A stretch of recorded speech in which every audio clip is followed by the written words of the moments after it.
జగన్మోహన్ రెడ్డి గారి వల్లనంట పూర్తిగా వ్యతిరేకత వచ్చిందని చంద్రబాబు నాయుడు మాట్లాడుతూ ఉన్నాడు. సిగ్గుండాలి చంద్రబాబు నాయుడు గారు ఆ మాట మాట్లాడడానికి. జగన్మోహన్ రెడ్డి గారి మీద అంత వ్యతిరేకత ఉంటే మీరు సింగిల్ గా 175 నియోజకవర్గాల్లో మీరు పోటీ చేయొచ్చు కదా. మీరంత వీరులైతే ఎక్కడో పవన్ కళ్యాణ్ ని, ఎక్కడెక్కడ జనాల్ని, ఎక్కడెక్కడ బ్లడ్ రిలేషన్ కూడా కట్ చేస్తారు. చండాలపు రాజకీయాలు చేయాల్సిన అవసరం చంద్రబాబు నాయుడుకి ఏమొచ్చిందని చెప్పి ఆలోచించాల్సిన అవసరం ఉంది. అదే విధంగా ఇవాళ తిరువుల సభలో చంద్రబాబు నాయుడు మాట్లాడుతూ ఉన్నాడు. ఏమనంటే మరి మద్యం అంట ప్రతి పేదవాడికి అందుబాటులో చేస్తాడంట. సిగ్గుండొద్దు. ప్రతి పేదవాడు సాయంత్రం అయ్యేసరికి తాగితేనే సంతోషంగా ఉంటాడని మాట్లాడుతున్నాడు చంద్రబాబు నాయుడు. ఒక్కసారి గమనించండి, పేదవాడు అంటే తాగబోతు కాదు, తాగడానికి వీల్లేదని చెప్పి జగన్మోహన్ రెడ్డి గారు ఆలోచన చేస్తా ఉంటే చంద్రబాబు నాయుడు మాత్రం ప్రతి పేదవాడు ఉదయం పొద్దున్నే పనికెళ్ళొచ్చంట, సాయంత్రం ఒక 90 years పడుకుంటేనే నిద్ర వచ్చిందని చెప్పి చంద్రబాబు నాయుడు చెప్తా ఉన్నాడంటే చంద్రబాబు నాయుడు ఆలోచన ఏంటో ఒకసారి గమనించండి. ఎప్పటికీ మైనార్టీలు, ఎస్సీలు, బీసీలు, అదేవిధంగా ఎస్సీలు, బీసీలు వాళ్ళందరినీ కూడా తాగుబోతులుగాను చిత్రీకరించాలని చంద్రబాబు నాయుడు చూస్తా ఉన్నాడు. ఒకసారి గమనించండి, చంద్రబాబు నాయుడు ఎస్సీలు ఏమన్నాడు? ఎస్సీలకు ఎవడన్నా పుట్టాలని కోరుకుంటా ఉన్నారు అన్నాడు. బీసీలు ఏమన్నాడు? మీ తోకలు కత్తిరిస్తానని చెప్పాడు.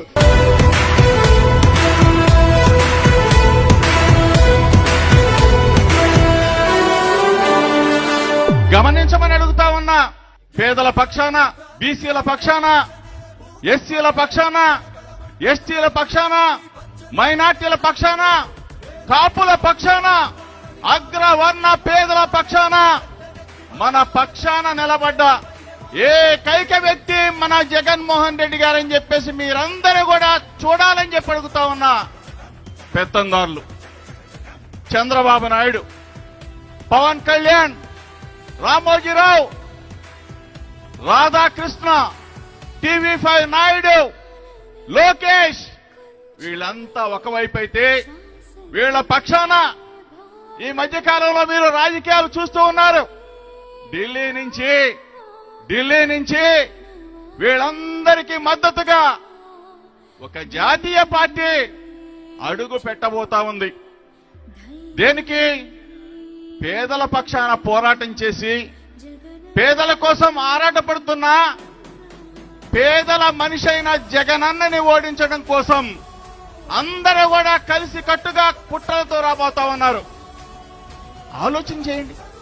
ఈరోజు సామాజిక సాధికార యాత్ర బీసీలు, ఎస్సీలు, ఎస్టీలు, మైనార్టీలు, కాపులు అందరూ కూడా ఈరోజు ఈ ప్రభుత్వంలో భాగస్వాములు.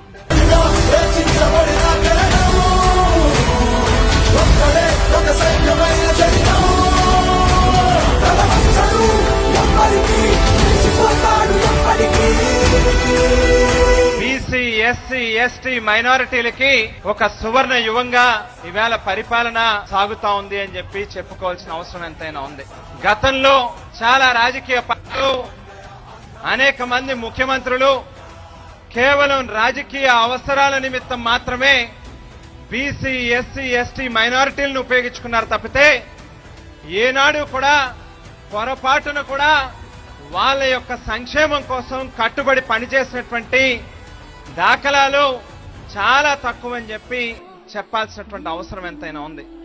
ఈవేళ ఓ నిజమైనటువంటి పేదవాడికి మంచి చేకూర్చేటటువంటి ఆలోచనతో ముందుకెళ్తా ఉన్నటువంటి నాయకుడిగా జగన్మోహన్ రెడ్డి గారు ఏదైతే ఆ వేళ ఎన్నికలకు ముందు చెప్పారో చెప్పిన మాటకి కట్టుబడి ఈవేళ అనేక సంక్షేమ పథకాల ద్వారా ఈ రాష్ట్రంలో ఉన్నటువంటి బీసీ, ఎస్సీ, ఎస్టీ మైనారిటీలకి రాజకీయంగా, సామాజికంగా, ఆర్థికంగా అన్ని రకాలుగాను కూడా చేయూతనిచ్చి పైకి తీసుకుని రావాలనేటువంటి సంకల్పంతో ప్రతి అడుగు కూడా ఈ ప్రభుత్వం వేస్తా ఉంది అని చెప్పి చెప్పాల్సినటువంటి అవసరం ఎంతైనా ఉంది. ఈవేళ కేవలం ఈ ప్రభుత్వం చేసేటటువంటి ఏ పనైనా కూడా కేవలం మాటలకో లేకపోతే కాగితాలకో పరిమితం చేసేటటువంటి కార్యక్రమం కాదు.